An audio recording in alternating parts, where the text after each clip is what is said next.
आइए सुनते हैं भगवती चरण वर्मा की रचना चित्रलेखा का भाग 2।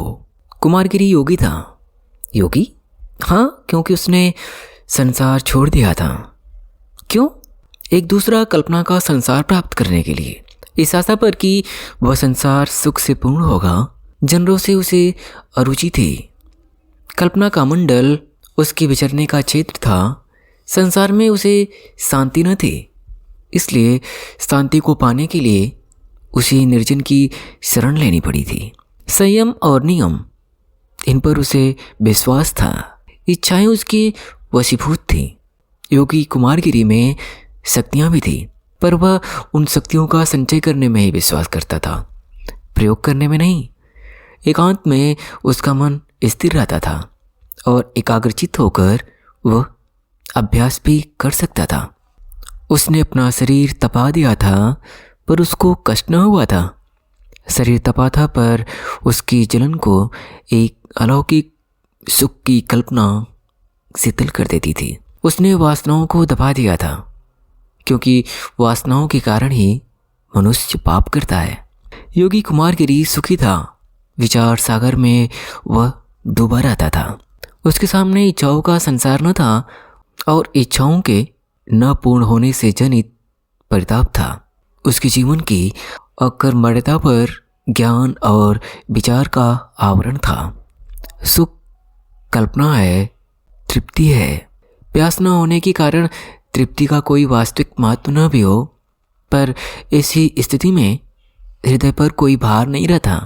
कसक की टीस की अनभिज्ञता प्रधान होती है। दुख से शून्य तथा हल्के से हृदय को कल्पना के संसार में ले जाना सरल होता है। योगी कुमारगिरी विस्मित के अंग में निवास करता था। आत्मविस्मृति और कल्पना की सजीवता का भ्रम, इन दोनों में अजब मस्ती है। एक काल्पनिक चाह थी, एक काल्पनिक तृप्ति भी वहीं पर थी। दो कल्पनाओं से उत्पन्न सुख में वह मग्न था और इसलिए कुमारगिरी योगी था। मधुपाल कुमारगिरी का शिष्य था। मधुपाल कुमारगिरी की शक्तियों से परिचित था और साथ साथ चकित भी। मधुपाल ने पूछा, देव, संयम का लक्ष्य क्या है? कुमारगिरी संभल कर बैठ गए। शांति और शांति जनित आनंद, बाह्य दृष्टि से परिवर्तन और आंतरिक दृष्टि से शून्य। शून्य और परिवर्तन, इनके विचित्र संयोग पर तुम्हें शायद आश्चर्य होगा। ये दोनों एक किसी प्रकार से हो सकते हैं, पर वही स्थिति जहाँ मनुष्य परिवर्तन और शून्य के भेदभाव से ऊपर उठ जाता है, ज्ञान की अंतिम सीढ़ी है। संसार क्या है? शून्य है, और परिवर्तन उस शून्य की चाल है। परिवर्तन कल्पना है और कल्पना ही स्वयं शून्य है। समझे? मधुपाल इस उत्तर से संतुष्ट न हो सका। देव, आपने कहा है कि संसार शून्य है, यह मेरी समझ में नहीं आया। जो वस्तु दृष्टि के सामने है वह शून्य कैसे हो सकती है? कुमारगिरी हंस पड़े। यही तो योग की आवश्यकता है। योगी जिस समय आंखें बंद करता है उस समय एक अखंड शून्य रहता है और कुछ नहीं। उसी शून्य में सुख, दुख, अनुराग, विराग, दिन रात, ब्रह्म और माया, सबके सब लोप हो जाते हैं। उसी प्रकाशमान शून्य में वह विचरता है और वहीं पर निमग्न हो जाता है। जहाँ से उसकी उत्पत्ति हुई है वहीं वह इस काल्पनिक जीवन के कुछ क्षणों के लिए मिल जाता है और उसी ब्रह्म से युक्त शून्य में सदा के लिए मिल जाने को मुक्ति कहते हैं।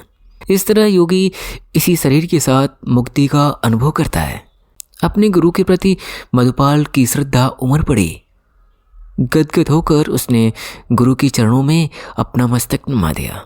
उसे अपने गुरु के अखंड ज्ञान पर गर्व था और गुरु के अच्युत होने पर विश्वास। इसी समय रत्नांबर ने विशाल देव के साथ कुमारगिरी की कुटी में प्रवेश किया। रत्नांबर को सम्मुख देखकर कुमारगिरी आसन से उठ खड़े हुए। दोनों एक दूसरे से गले मिले। इसके बाद रत्नांबर को आसन देकर कुमारगिरी ने पूछा, आचार्य ने किस लिए इतना कष्ट उठाया? निश्चल भाव से रत्नांबर ने उत्तर दिया।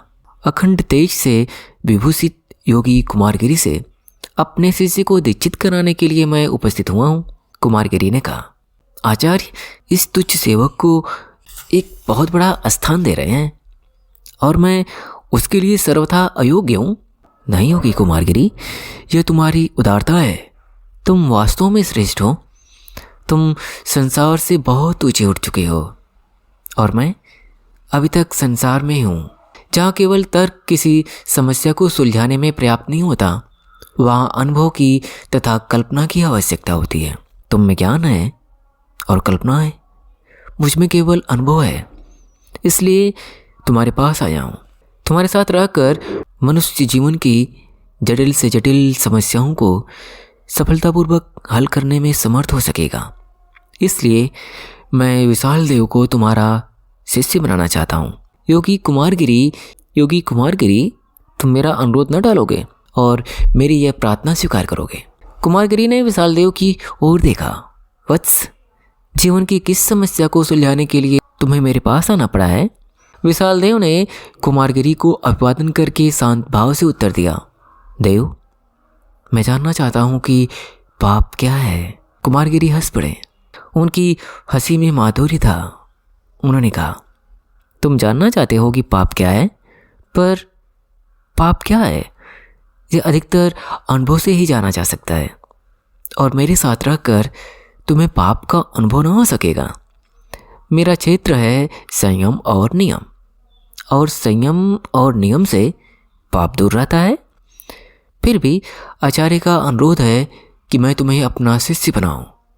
शिष्य बनाने के पहले तुम और आचार्य पर यह स्पष्ट कर देना उचित होगा कि मैं तुम्हें पुण्य का रूप दिखला दूंगा और पुण्य को जानकर तुम पाप का पता लगा सकोगे। कुमारगिरी की बातें सुनकर रत्नांबर मन ही मन मुस्कुराए। उन्होंने कहा, योगी कुमारगिरी, जो तुमने कहा वह उचित कहा। किसी भी समझदार व्यक्ति को इसमें आपत्ति न होगी। तो फिर आचार्य का अनुरोध स्वीकार है। रत्नांबर उठ खड़े हुए। अच्छा योगी कुमारगिरी, तो अब तुम्हारी आज्ञा चाहता हूँ। तुम्हें शायद आश्चर्य होगा, पर मैं स्वयं ही नहीं जानता कि पाप क्या है।